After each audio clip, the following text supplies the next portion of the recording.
welcome to Curated Adventures, and welcome to the neighborhood of Udomsuk here in Bangkok. Now, in today's episode, we're going to be exploring a very unique theme, but also a very popular theme on YouTube, and that is whether Bangkok has cheap eats or not. Now, for this episode, we're going to spend most of our time in the neighborhood of Udomsuk, and what I'm going to do that's really unique, I guess, is I'm going to limit myself to just 200 baht a day for an entire week, and this week only. I don't want to keep doing this after this episode. But 200 baht is essentially $9 Canadian or $6.50 US. It's not a lot of money, and so we're going to put to the test whether I can live off this amount, firstly, and then secondly, if I can, what does that actually look like? Now, to kick off the episode, we're actually going to visit the Khun food market, which is actually right behind me here. It's my local market. I live actually just 20 minutes from here, walking distance, and I come here pretty much on a daily basis. And I know already there are lots of great places to eat, and that many of them are at a very low price point. So it's a great place to start, and if you guys are ready, let's get started. As mentioned, this is my local market, and it's really nothing like the night markets or floating markets that visitors tend to flock to. Instead, markets like this exist to serve the neighborhood, the locals, and this one really excels at that. It's open daily from 9 to 8, and inside it's a combination of wet market and food court. Today we are here for some beef Khaosoi, and this place has the best one in the area. Now, Khaosoi is a rich coconut curry soup originating from northern Thailand. It has complex aromatic notes coming from ingredients like turmeric, lemongrass, coriander, cardamom, shallots, galangal, and chilies. And the signature of this dish is its use of wet and dry noodles. Now, the Khaosoi here is terrific, and I think it's partly because they do such a great job of stewing their beef. Overall, it's quite a big portion too, and this will definitely hold me over until dinner.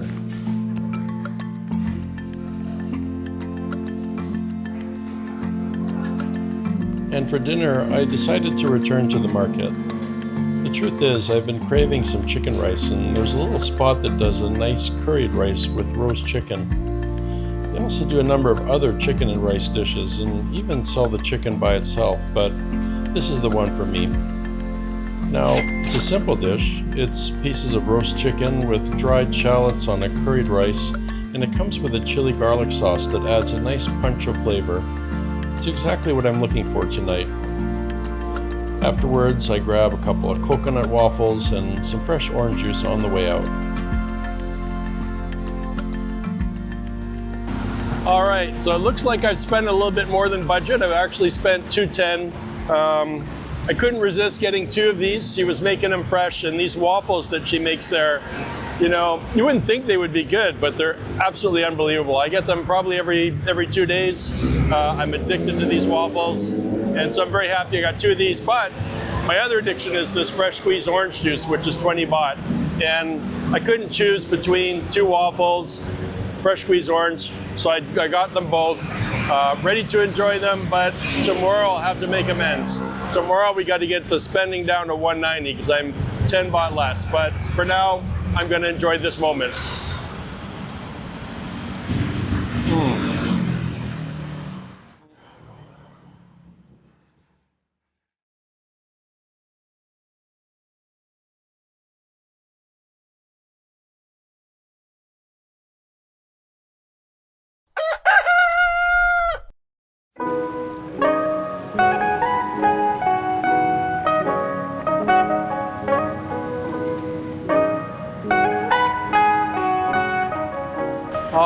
So day number 2 now, and I've got a great little stir-fry place right behind me here, and it's a place I've been coming to, I guess, for the last couple of months. You know, every week and a half I'll come here, and I come here specifically for a dish called Pad Kaprao.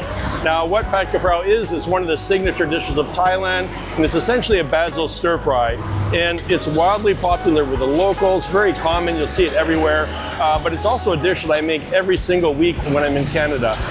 It's one of my favorite dishes of all the dishes in the entire world, and I'm about to have a very nice one here. And if you guys are ready, I'm ready to get in there. So let's get in there and check them out.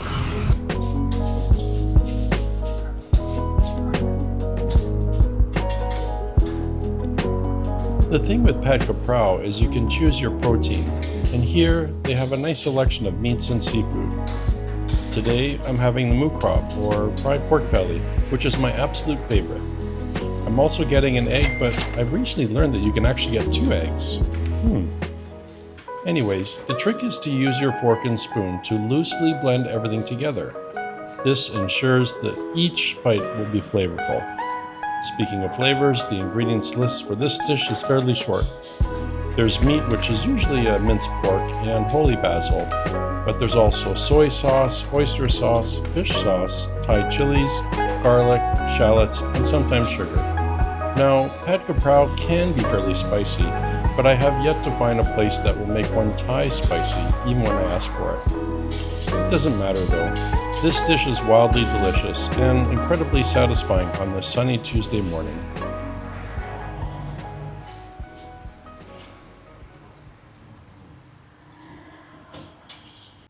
It's dinner time once again, and I find myself back at the market, this time for khao gang.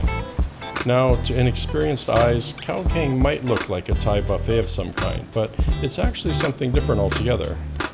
The word khao gang means curry and rice, and the way these places work is you choose a number of items, usually 2 or 3, and get them on rice. Alternatively, you can order larger individual portions of the same items for take-home without rice or with a packet of cooked rice, and generally that's what most folks go for. For tonight's dinner, I choose a nice cucumber salad with Chinese sausage, a pork dish that's basically a pad kra prao, and some chicken with beans. Lots of veggies today, and it's quite a feast for 60 baht. Now, this isn't life-changing food, but it's very satisfying and incredibly well priced, and that's why I have it almost every week.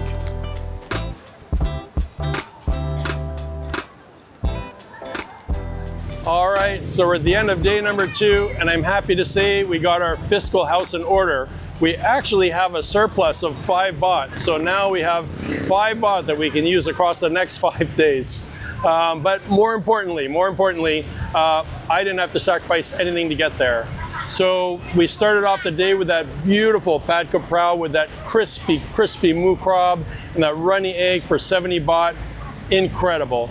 And then in the evening, we came back down to the market and I was craving some veggies because I haven't been eating a lot of veggies lately.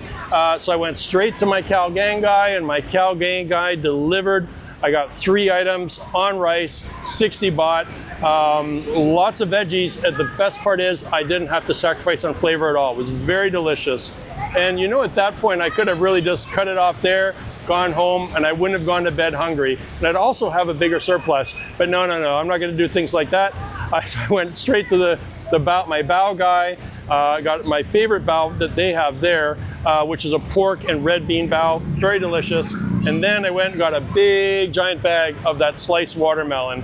And my only disappointment with that is she also used to sell dragon fruit. And I acquired a taste for this dragon fruit. And it's been like 5 or 6 weeks since I've had it. And I keep going to the market, hopeful that I'm going to get some, and I'm always disappointed. So I don't know.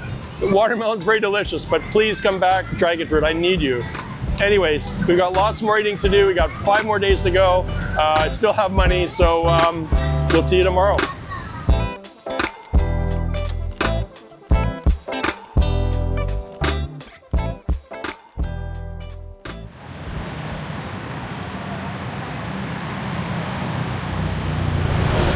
All right, so it's day number 3, and we're headed back to the market because I've got a craving for fried chicken and som tam.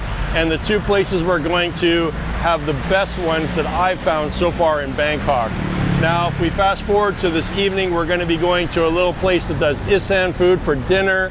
And then because we're riding a budgetary surplus, we're going to also go out for some artisanal coconut ice cream. And I love coconut ice cream, so it's going to be a really good deal for me. Actually, this whole day is going to be a good deal for me. Now, if we want to look even further into the future, we've got a big adventure planned for tomorrow, so you definitely want to stay tuned. But for now, I'm super hungry and I can't wait to get some chicken and som tam, so let's get to it. The truth is there are likely thousands of variations of som tam, but the one I'm having today is the textbook version, and it's perhaps the best one to start with. It's often referred to as Thai papaya salad, and it's an incredibly flavorful dish that combines sweet, sour, spicy, salty, and with a nice citrusy flavor, all dialed to 11. It also has a nice variety of crunchy textures, which really add to the enjoyment of eating the dish.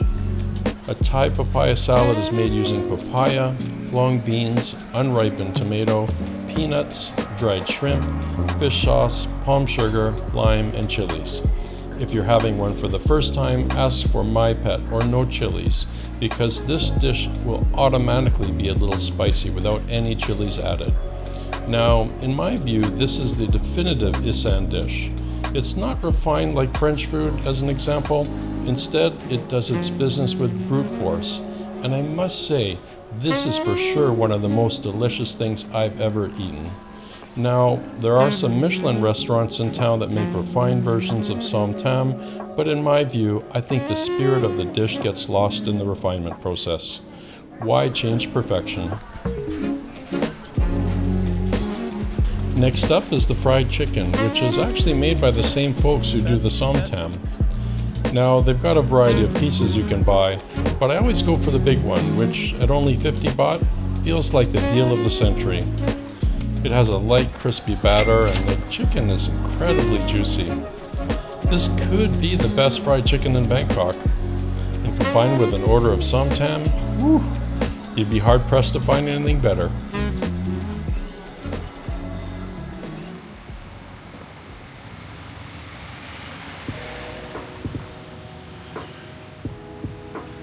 For dinner, I'm off to this little Isan spot right on the main strip. And tonight, I go for the lar mu, which apparently is a salad, though my definition of salad seems to differ. That doesn't matter so much, because while it may lack the quantities of veggies I associate with salads, it doesn't lack flavor. This dish is salty, spicy, zesty, tangy, but also strangely refreshing. There's a nice contrast between the flavors of the minced pork and the fresh veggies, and the toasty, sticky rice really ties everything together. It's not something I could eat every day, but I do come here every few weeks for it. After dinner, I head a few doors down to this artisanal ice cream spot where I always get the same thing: coconut ice cream. Now, this coconut ice cream is made using high-quality cow's milk, and it kind of tastes like coconut pie. Anyways, it's super delicious and a nice way to cap off the day.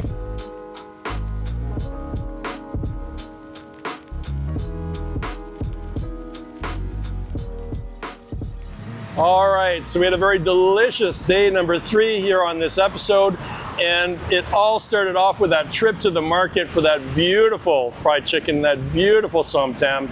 You know, individually incredible. It's a combo, nothing better. I've been in Bangkok for 6 months, and I've yet to find a better example of either one. Now, for dinner, we came to the strip here, the busy strip, to that cute little Isan spot for some lar mu, which was very delicious, but also a bit on the spicy side. So our choice of final destination tonight was very smart. We had some artisanal ice cream, which cooled down my palate, but also satisfied my need to have more coconut ice cream. And in case you don't know, I'm addicted to coconut ice cream. Now, the only downside to today is we overspent by 25 baht, which means we're now carrying a deficit of 20 baht, which we're gonna have to amend at some point during this episode. But I'm not gonna worry about it because I'm thinking more about tomorrow right now, because we have a big adventure for you guys. We're gonna be heading to Paradise Park. We're gonna be hopping on a Songteo and heading off to Paradise Park. So I'm gonna go home, get some rest, and I'll see you guys in a few moments.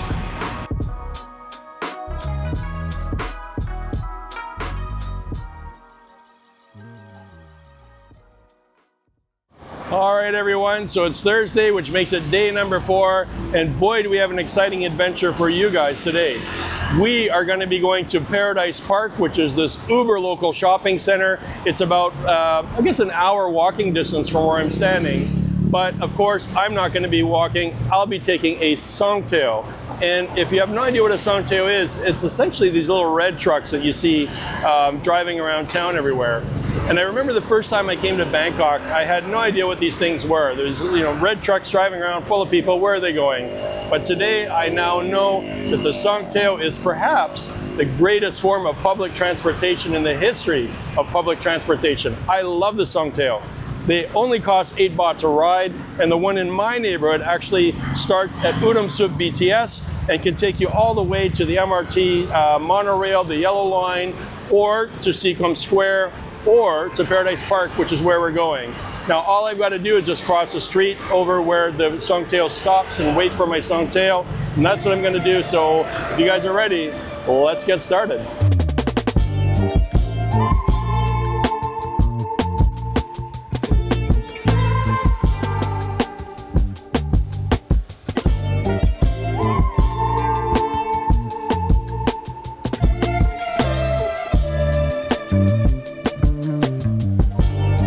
After a short ride on the Songteo, we arrive at Paradise Park. I'm so glad I discovered this place during this trip. This is what a real local mall looks like, and when it comes to lunchtime eating, this place is mega. Paradise Park features an old-school food court, rows of market-style eateries including noodle shops, cow gang counters, and more. Now, you won't find anyone claiming Michelin-recommended status at Paradise Park. I doubt anyone even cares about Michelin here, to be honest. Instead, it's all about the locals. And as an experienced non-local, I know this is a great place to come for an authentic local experience. I love this place. Now, today I'm in the mood for some masaman curry, and I know just the place. Here it is. And yes, it's a roti shop. And it's usually a very busy spot because the food here is pretty darn good. Now, I usually go for banana rotis at roti carts around town, but here it's all about their masaman beef. If you are somehow unfamiliar, masaman is a simple coconut curry that's usually served with meat and potatoes. The dish is sweet and mild, with flavors coming from cardamom, cinnamon, cloves, peanuts, sugar, chilies, and fish sauce. Unless you have a peanut allergy, you will find masaman curry to be very agreeable, perhaps your new favorite. Some consider it to be one of the best dishes in the world, and I have to say, I concur. All right, so we had a really great early daytime adventure at Paradise Square. I was able to get my masaman beef roti, which I am in love with, and I'll confess with you guys, it's what I get every time I go to Paradise Square. Now, I usually also get something else, but for whatever reason today I wasn't hungry, so just hopped back on the Songteo, headed home, and then a few hours later, or I guess now, just headed down the strip and grabbed me some street food. Now, there's a lot of different street food on the strip here, but one of my favorite vendors is the one that does these long shumai or dumplings, pork dumplings, but they also do pork and shrimp and then 2 kinds of pork and mushroom. And so tonight I got pork and then pork and shrimp, 4 in total. And then a couple stops down, there's a girl that does kanam krok, which I haven't had yet. I'm embarrassed to say I haven't had her kanam krok. Now, kanam krok is basically just a coconut pancake made from coconut milk, rice flour, sugar and salt. Very delicious, highly addictive, and just so well priced as well. Now, the last place I went to was my orange juice spot. I'm usually getting orange juice sometimes every day, but at least every second day. I love the orange juice here in Bangkok, and not very expensive either. So today, in total, if I exclude the Songteo, which was 16 baht, spent 200, which means we didn't trim any of the deficit off. I'm not too worried about that, but we're carrying a 20 baht deficit going into tomorrow, which is Friday. And my vision for tomorrow is to show you guys how crazy this neighborhood can get on Fridays. It's already crazy now, like it's Thursday night and it's already pretty hectic, but tomorrow it's gonna be a gong show, and that's what I'm gonna give you guys. So definitely want to stay tuned for that. See you soon.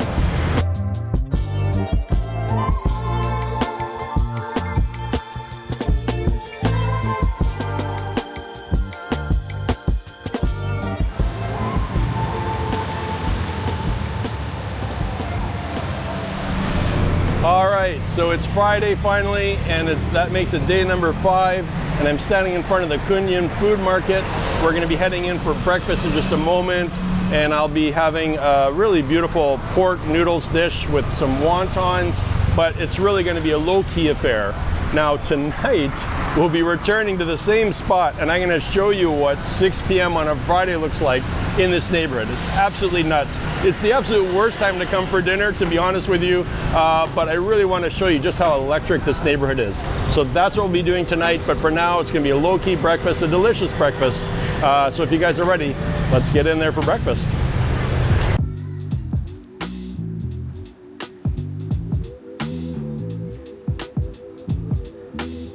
I remember coming to this place on my first visit to the market. I was looking for something simple and delicious, and that's exactly what I got when I ordered these pork noodles with wontons. Now, you can order these noodles with or without broth, and while I typically prefer ordering similar noodle dishes without broth, I've always ordered these noodles as a soup. I guess I like their broth. It's not too salty and has a nice sweetness as well. The dish comes with egg noodles, 3 slippery wontons, slices of barbecue pork or char siu, and pork belly that somehow stays crispy in the broth. There are also some bitter greens which are actually quite bitter. I think for me, this dish is the one I go for when I don't want to put any effort into deciding what to eat. It's neutral territory, but it's also delicious at the same time, and maybe that's why I get it every couple of weeks.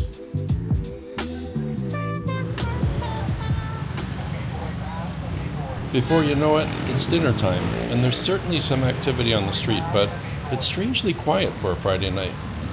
Did we miss everyone, or have we arrived too early? Hard to say, but it's definitely more lively than what I'm used to where I live.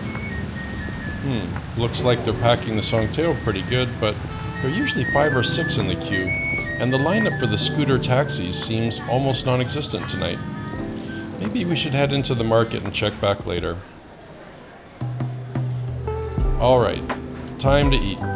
First up are these rice paper salad rolls, which are filled with imitation crab, lettuce, cucumber, and carrot. You actually get 8 of them in a pack for 55 baht, and they come with a sauce of your choosing. I wasn't paying attention when I chose mine, but I think it's a lime mayo or something like that. Anyways, they're very delicious. Next up is a bag of chopped sausage. Now, this isn't the northern Thai sausage I usually get. I thought I'd mix things up, so tonight I'm having the regular sausage, though there's definitely some kick to this bad boy. Along with the pork and spices, they're filled with rice, and I know that the rice is just there as a filler, but I quite enjoy the flavor it adds. And lastly, it's the mango sticky rice, which is another one of my favorite things to eat in the entire world. It's funny because I had initially snubbed mango sticky rice on my first trip to Bangkok. I wouldn't like that, I said. Big mistake. Huge. The mango here is incredibly fresh, while the sticky rice, which is cooked in coconut milk, is sweet, savory, and delicious. You also get a thick coconut cream to pour over top. Honestly, this is one of the best things I've ever had, and I'm not even into mangoes. Anyways, dinner time is over and it's time to head home. Looks like traffic has started picking up. There are even more songteos now, and they're starting to look more full as well.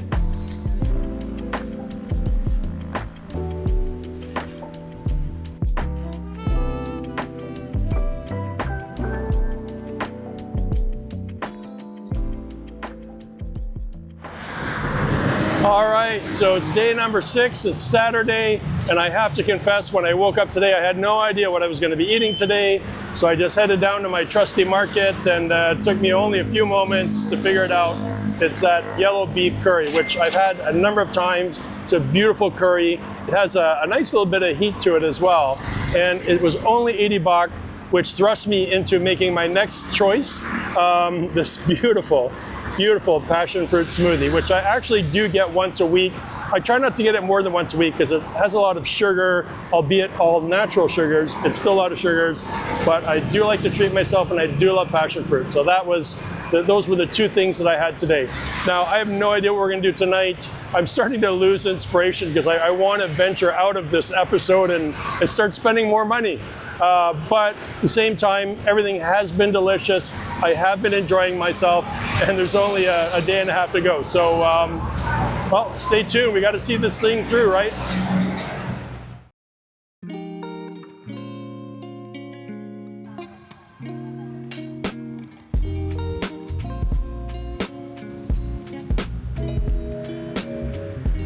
Hot diggity dog. It's Saturday night and I'm back on the strip, this time just a couple of doors down from the Khun food market. Now, I have to admit that I haven't been here since we first moved into the neighborhood, and I'm ashamed to say I actually forgot about this place. I'm not sure what happened. Anyways, I'm here tonight and I know exactly what I'm gonna have. It's a savory Chinese dish, which I often go to Old Town for, but the one here is really good too. It features a semi-sweet, velvety gravy, which has bits of egg mixed in for added flavor.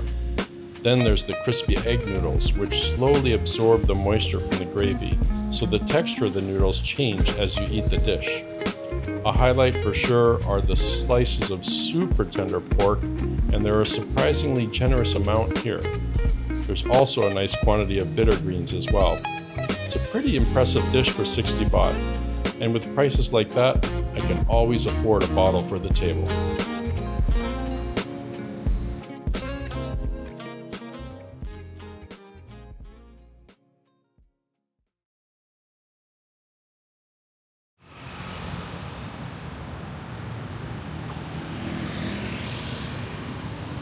All right, everyone, it's Sunday, which makes it the final day of this episode, and we're right up on that finish line. And this morning, I woke up with a craving for pad kaprao. Surprise, surprise.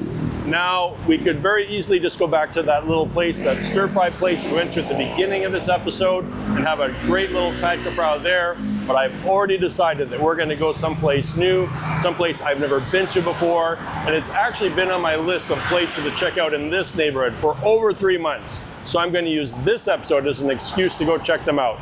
And they specialize in pad kaprao, so in theory it should be a really good pad kaprao, but there's only one way to find out, and that's to get in there and check them out. So if you guys are ready, let's get in there and check them out. So it's not unusual for me to have pad kaprao 2 times in a week. In fact, I often have it as much as 4 times in a week back home. It's just one of those dishes that's easy to become addicted to. And watching them stir-fry this one has me optimistic about what's coming. It's looking pretty good. And here it is, served in a faux skillet. I must say, it's quite a big portion here. Now, today I've chosen the more common minced pork version, but this is the first time I've seen it with egg prepared in this way. It looks like 2 eggs that have been loosely mixed together, and the aromas coming off this pad kaprao have really caught my attention. 1 bite in, and I know we're good. This is a very nice pad kaprao. I'm also pleased with the heat level here. I asked for pet ma, and this one is actually pretty close. I can definitely feel the fire. Anyways, this is exactly what I was looking for, and it's a really nice way to start my day.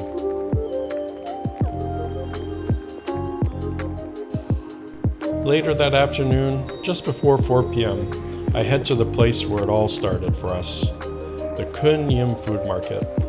With 96 baht left to spend, it seems like choosing my final meal is a no-brainer. Yep, I'm gonna go for the fried chicken and samtam once again. This combo is one of the highlights of my market experience these past 3 months, and for sure they are 2 of the very best things to eat in my neighborhood. In that exclusive category, I would include the beef Khaosoi and the mango sticky rice. Now, I'm not suggesting you plan your trip around a visit to the Khun food market, but I can honestly say that there are at least 4 dishes here that would make a visit worthwhile.